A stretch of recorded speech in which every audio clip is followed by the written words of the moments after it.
अस्सलामुअलैकुम वरहमतुल्लाहि वबरकातुह।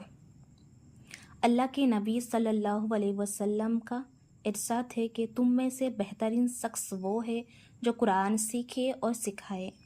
कुरान पाक को तजवीद के साथ पढ़ना फ़र्ज़ आइन है, यानी बेहद ज़रूरी है। और यही कुरान पाक है जो क़यामत के दिन सुपारिश करेगा कि ए अल्लाह, इसको जहन्नम से आज़ाद कर दे और इसने दुनिया में मेरे हक़ अदा किए।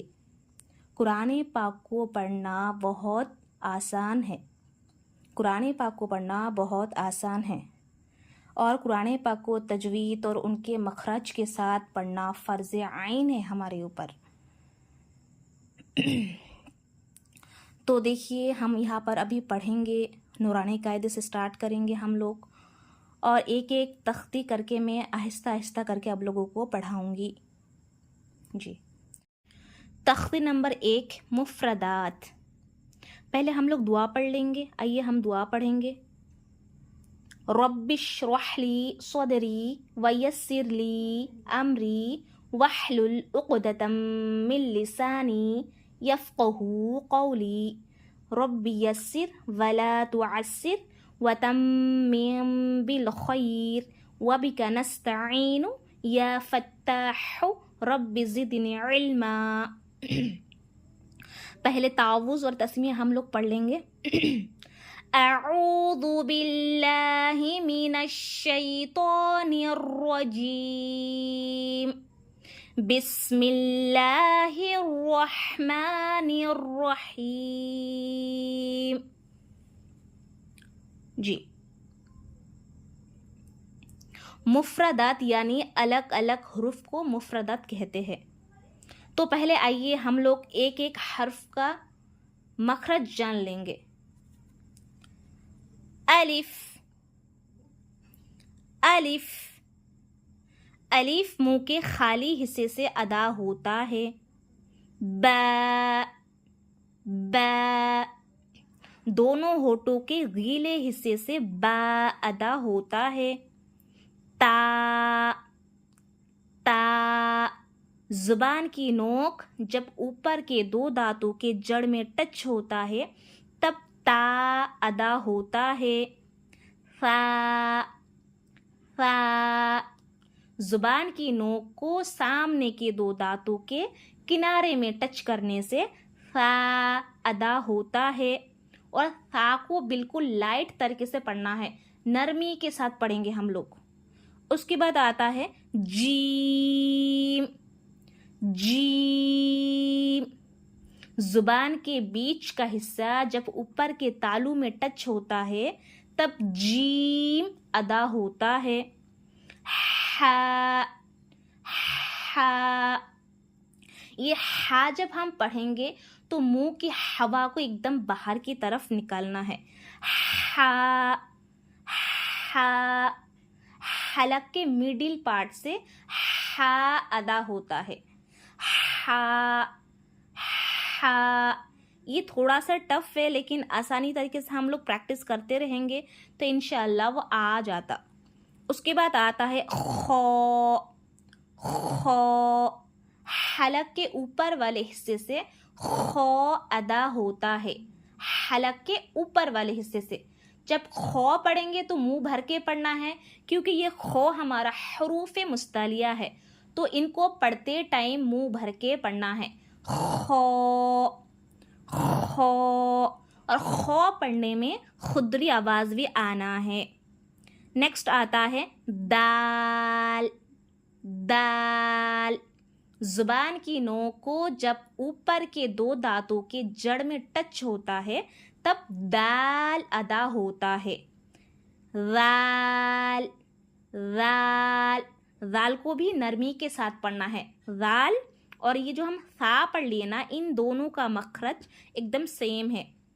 दाल जब हम पढ़ेंगे तो जुबान की नोक को सामने के दो दांतों के कहाँ पर लगाना है? किनारे में लगाना है।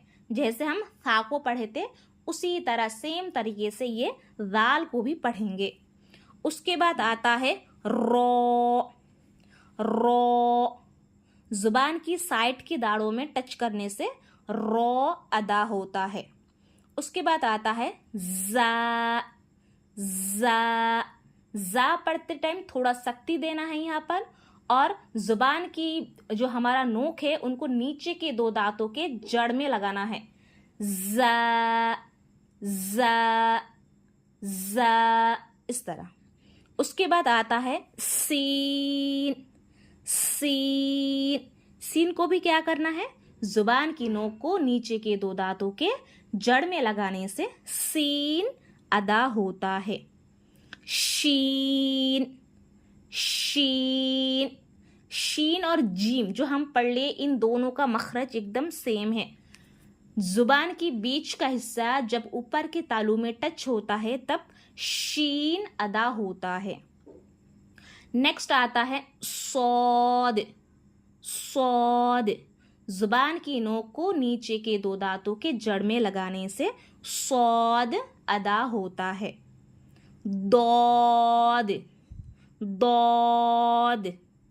दौद दौद का मखरज क्या है, जुबान की नोक को जब ऊपर के दो दांतों के जड़ में लगाएंगे, या फिर इसी तरह भी बोल सकते हैं आप लोग, या करवट में जुबान की करवट को लगाने से, जुबान की नोक को ऊपर की करवट में लगाने से तो क्या अदा होता है, दौद अदा होता है। नेक्स्ट आता है तो। तो जुबान की नोक को ऊपर के दो दांतों के जड़ में लगाने से तो अदा होता है। रो। रो जुबान की नोक को ऊपर के दो दांतों के किनारे में लगाने से रो अदा होता है। और ये रो को भी नरमी के साथ पढ़ना है। आइन। आइन।